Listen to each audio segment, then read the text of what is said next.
रगूं थियूं रबाब, ज़िक्र अल्लाह हू। उन में एॾी ताक़त आहे। जॾहिं ज़ाकिर अल्लाह सां दम अंदरि खणे ऐं हू सां ॿाहिरि कढे, दिलि ते ज़रब थो हणे।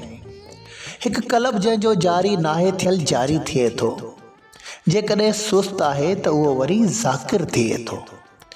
कलब उन सां गॾोगॾु सॼे जिस्म खे मुतहरिक करे थो ऐं कशफ जी कैफ़ियत पैदा कराए थो, छो त असल दिलि ई बुनियादी अहम मर्कज़ आहे।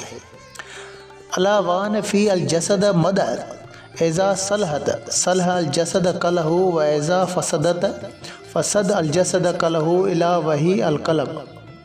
तर्जुमो: ॿुधी छॾियो, जिस्म में हिकु गोश्त जो टुकड़ो आहे। जॾहिं उहो दुरुस्त हूंदो सॼो जिस्म दुरुस्त हूंदो, ऐं जॾहिं बिगड़ियो सॼो बदन बिगड़जी वेंदो।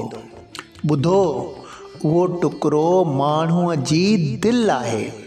सही बुखारी नंबर 52। जीअं सूरह मुज़म्मिल में आहे त वज़्कुर इस्म रब्बिक वतबत्तल इलैहि तब्तीला।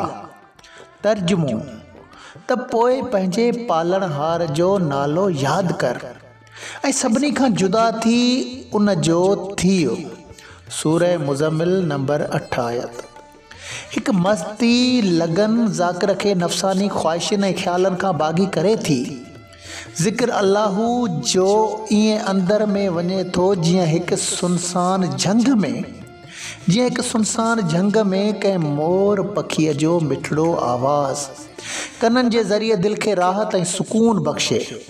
बसि ज़िक्र सां नातो जोड़ियो, ईअं जीअं फ़ज़्कुरूनी अज़्कुरकुम।